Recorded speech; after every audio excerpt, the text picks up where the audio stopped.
मैं मोहित नेपाल में रहता हूँ। बात उस समय की है जब मैं एक सॉफ्टवेयर कंपनी में काम कर रहा था। मैं अपने बॉस का धन्यवाद करना चाहूँगा, जिसकी बदौलत मैं आज मस्ती और प्यार के उस मकाम पर पहुँचा हूँ जहाँ मेरे प्यार का ज्वार हर लहर के साथ टूटकर कभी नहीं बिखरता। हर एक लहर अगली लहर को तब तक बढ़ाती है जब तक कि आखिरी मंजिल पर पहुंचकर एक जबरदस्त तूफान के साथ मेरे प्यार का लावा असीम आनंद देता हुआ मेरे साथी को अपने साथ बहाकर नहीं ले जाता। मैं सपना मेरी बॉस थी। उम्र रही होगी करीब 28 साल की, लंबी करीब 5 फुट 8 इंच और दिखने में एकदम परफेक्ट। इतनी कम उम्र में ही उन्होंने अपने दम पर एक कंपनी खड़ी कर दी थी। अफवाह थी कि वो मिस इंडिया में भी भाग ले चुकी थी, पर गजब की सख्ती बरतती थी वो हम सबके साथ। किसी की भी हिम्मत नहीं होती थी कि उनके बारे में सपने में भी गलत बात सोचे। वो हम सबसे दूरी बनाकर रखती थी। मैं नया नया आया था, इसलिए एक आध बार उनके साथ गर्मजोशी से बात करने की गुस्ताखी कर चुका था, पर उनकी तरफ से आती बर्फीली हवाओं में मेरा सारा जोश काफूर हो गया। अब मुझे मालूम हुआ कि मेरे साथियों ने उनका नाम मिस आइस मैडन क्यों रखा था, पर मुझे क्या पता था कि ऊपर वाले की दया, ऊपर वाले की मर्जी क्या है। एक दिन हमारे ऑफिस का नेटवर्क गड़बड़ा गया, कभी ऑन होता तो कभी ऑफ। उस दिन शनिवार था। मैं दिन भर उसी में उलझा रहा, पर उस गुत्थी को सुलझा नहीं पाया। आखिर थक कर मैंने मैडम को कहा कि अगले दिन यानी रविवार को सुबह 9 बजे आकर इसको ठीक करने की कोशिश करूंगा। मैंने उनसे ऑफिस की चाबियां ले ली। अगले दिन जब मैं 9 बजे ऑफिस पहुंचा तो देखा कि सपना मैडम मेन गेट के सामने खड़ी हैं। मैंने उन्हें विश किया और पूछा, आप यहाँ क्या कर रही हैं?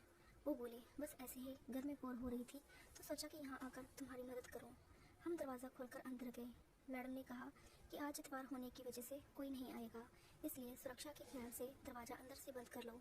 मैंने उनके कहे अनुसार दरवाज़ा अंदर से बंद कर दिया। अब पूरे ऑफिस में हम दोनों अकेले थे और हमें कोई डिस्टर्ब भी नहीं कर सकता था।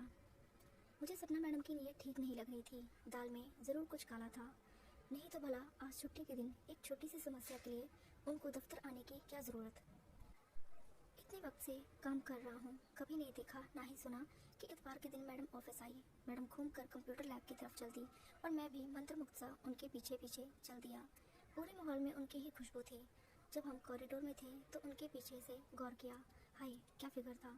हालांकि मैं कोई एक्सपर्ट नहीं था, पर यह दावे के साथ कह सकता हूँ कि अगर सपना मैडम किसी ब्यूटी कॉन्टेस्ट में भाग ले तो अच्छे अच्छों की छुट्टी कर दे और उन्हें देखने वाले अपने आप को संभालते रह जाएं। उनकी मस्तानी चाल को देखकर यूं लग रहा था मानो फैशन शो की रैंप पर कैट वॉक कर रही हो। उन्होंने गहरे नीले रंग का डीप गले का ब्लाउज मैचिंग पारदर्शी साड़ी के साथ पहना था। उनकी पीठ तो मानो पूरी खुली थी, सिवाय एक पतली सी पट्टी के जो उनके ब्लाउज को पीछे से संभाली हुई थी। उन्होंने साड़ी भी काफी नीची बांधी हुई थी। बस ये समझ लो कि कल्पना के लिए बहुत कम बचा था। सारे पत्ते खुले हुए थे।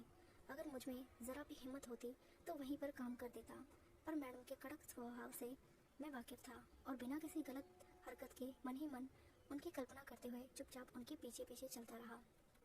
मैडम ने कल्पना के लिए बहुत ही कम छोड़ा था। साड़ी भी कसकर लपेटी हुई थी। हर एक कदम के साथ साड़ी बल खाती हुई लहराती जा रही थी। पहले एक दूसरे से दूर होते, फिर एक दूसरे के पास आते। यह सीन मुझे बहुत ही रोमांचित कर रहा था और मन कर रहा था कि साड़ी के साथ साथ मैं भी साथ हो लूँ। लैब तक पहुँचते पहुँचते मेरी हालत खराब हो गई थी और मुझे लगने लगा कि अब और नहीं रुका जाएगा। लैब के दरवाजे पर पहुंचकर मैडम एकाएक रुक कर पलटी और मुझसे ऊपर के सेल्फ के केबल कनेक्शन जांचने को कहा। उनकी इस अचानक हरकत से मैं संभल नहीं पाया और अपने आप को संभालने के लिए अपने हाथ उनकी कमर पर रख दिए। मैडम ने एक दबी मुस्कुराहट के साथ कहा, कोई शैतानी नहीं, और मेरे हाथ अपनी कमर से हटा दिए। मैंने झेपते हुए उनसे माफ़ी मांगी और लैब में ऊपर की सेल्फ से कंप्यूटर हटाने लगा। मैडम भी उसी सेल्फ के पास झुककर नीचे की केबल देखने लगी। उनकी साड़ी का पल्लू सरक गया, जिससे कि नज़ारा मेरे सामने आ गया। एक पल को तो लगा कि खुले आसमान में दो चांद झांक रहे हो। दर्शन में कोई रुकावट नहीं थी और अब काम करना मेरे बस में नहीं था। मैं खड़े खड़े उस खूबसूरत नज़ारे को देखने लगा। शायद उन्हें मालूम था कि मैं ऊपर से फ्री शो देख रहा हूँ, इसलिए मुझे छेड़ने के लिए वो और आगे को झुक गई। हाय, क्या नज़ारा था। मैं खुशी खुशी उसमें डूबने को तैयार था। ऐसा लगता था मानो बड़े बड़े कश्मीरी सेब पेड़ पर लटक रहे हों। एकाएक मैडम ने अपना सर ऊपर उठाया और मुझे घूरते हुए पकड़ लिया। जब हमारी नज़र मिली तो अपने निचले होठ को दांतों में दबाकर मुस्कुराते हुए बोली, ए, क्या देखता है। मैं सकपका गया और कुछ भी नहीं बोल पाया। मैडम ने मेरी कमर पर हल्की सी चपत जमाकर कहा, शैतान कहीं के, फ्री शो देख रहा है। मेरा चेहरा लाल हो गया। उनके मुस्कुराने के अंदाज से मैं और भी खुशी से भर गया और रोमांचित हो गया। मैंने इधर उधर देखकर खुद को ठीक करने की कोशिश की, पर मुझे इसमें कामयाबी नहीं मिली। मैडम ने मेरी परेशानी भांप ली और शरारती मुस्कुराहट के साथ बोली, ये तुमने क्या छुपाया है, ज़रा देखो तो मैं भी। जब तक मैं कुछ बोलूं उन्होंने खड़े होकर मेरे हाथ को पकड़ा और कसकर दबा दिया। बड़ी जान है तुम्हारे अंदर, बस ऐसा ही लड़का तो मुझे पसंद है। मैं तो हक्का बक्का रह गया। मैडम सपना मेरे साथ फ्लर्ट कर रही है। मिस आइसमेंटन का ये गर्म रूप देखकर मेरी तो बोलती ही बंद हो गई और मैं उनकी हरकतें देखता रह गया। क्योंकि मैं टेबल के ऊपर खड़ा था इसलिए वो बहुत नीचे की तरफ थी। वो अपने चेहरे को और पास लाई, मेरा हाथ झटक कर नीचे खींचा और मुझे कॉलर से पकड़कर किस कर दिया और बोली, ज़रा और पास से देखूं तो तू क्यों इतना अकड़ रहा है। ऐसा कहते हुए मैडम सपना ने मेरा हाथ कस के पकड़ लिया। तुम तो बड़े शैतान हो, तुम्हें तो सज़ा मिलनी चाहिए। मैडम ने मुझे एक किस कर दी। मैं तो मूक दर्शक बनकर सातवें आसमान में पहुंच गया था। जिस मैडम के पीछे सारा ऑफिस दीवाना था और जिनके बारे में सोच सोच कर मैंने भी औरों की तरह कई बार सपने में ही बहुत कुछ कर लिया था, वो आज मेरे साथ थी, मेरे पास थी। मैंने भी उनके गाल पर एक किस कर दी। मुझे लगा कि अब मैडम मुझे मेरे उतावलेपन के लिए डांटेंगी। मैं बोला, सॉरी मैडम, मैं अपने पर काबू नहीं रख पाया। उन्होंने बोलने से पहले मेरे बालों को सहलाया और मुस्कुराई।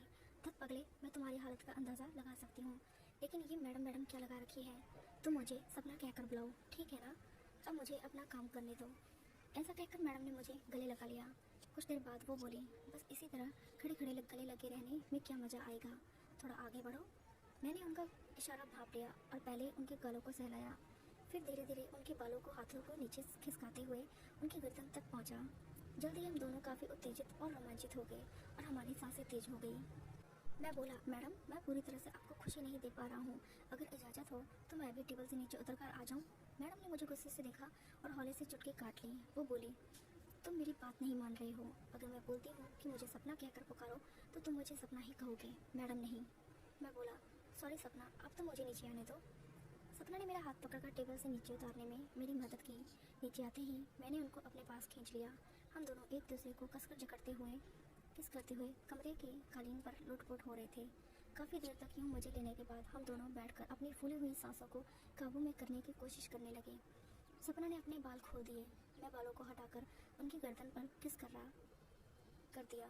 फिर दोबारा उनके प्यारे प्यारे होठों पर किस करते हुए उनके साथ खेलने लगा। खेल में इतना मज़ा आ रहा था कि कई बार हम दोनों ही किनारे तक पहुंचकर वापस आ गए। हमारे खेल खेलने का जवाब तो जैसे बढ़ता ही जा रहा था और बस अब एक दूसरे में समा जाने की ही बेकरारी थी। सपना थककर एक तरफ लेट गई और मुझे मोर्चे पर आने को कहा। मैंने भी हार नहीं मानी और मोर्चा संभालने के लिए आगे हो गया। हम दोनों अपने अपने काम में लगे रहे। कुछ देर के लिए हम दोनों हंसते हुए एक तरफ हो गए, सांस को नियंत्रित करने लगे। फिर कुछ देर बाद सपना एकदम से खिलखिलाकर हंस पड़ी और बोली, क्यों राजा, मज़ा आया? अब चलो वापस अपनी ड्यूटी पर। सपना का इशारा समझकर मैं वापस से खेल खेलने में लग गया। सपना भी कहाँ पीछे रहने वाली थी, वो भी खेल का मजा ले रही थी। अब ऐसा लगने लगा था कि हम दोनों ही अपनी अपनी मंजिल पर पहुंच जाएंगे। पर सपना तो काम में एक्सपर्ट थी और अभी काम खत्म करने की मूड में नहीं थी। मेरी पीठ पर थपकी देकर उन्होंने रफ्तार कम करने को कहा और बोली, थोड़ी सांस ले ले फिर शुरू होना, इतनी जल्दी काम खत्म करने में मज़ा नहीं आएगा। मैंने किसी तरह अपने आप को संभाला। मैंने कहा, तब तक मैं नेटवर्क देख लेता हूँ। मैंने जल्दी से वायरिंग चेक की, वापस से सारे वायर निकाल कर लगाए। अब नेटवर्क काम करने लगा। मैं टेबल से नीचे उतरकर सपना के कैबिन में चला गया। वहाँ जाते ही उसने कहा, अब काम शुरू करें। उसने भी झट से हाँ में सिर हिलाया। हम दोनों ने कैबिन में ही काम शुरू कर दिया। इस बार हमने आखिर तक बिना थके बिना रुके अपने काम को अंजाम दिया। हम दोनों ही बहुत खुश थे। शाम को काम खत्म करके हम दोनों ही बाहर निकल पड़े। मैंने ऑफिस का दरवाज़ा अच्छे से लॉक किया और चाबियाँ सपना को दे दी। सपना मुझसे बहुत खुश थी। उसने जाते हुए कहा, अगर घर जाने का मन ना हो तो मेरे साथ चलो, वहीं खाना पीना खा के मज़ा करना और कल सुबह की छुट्टी कर लेना। मुझे भला और क्या चाहिए था। मैं उनके साथ ही उनके घर चल दिया। अब तो आए दिन हमारी मस्ती होती थी। हम काम के साथ साथ मज़े भी करते थे। ये सिलसिला बहुत वक्त तक चला। ऑफिस में ये बात किसी को पता तक नहीं चली।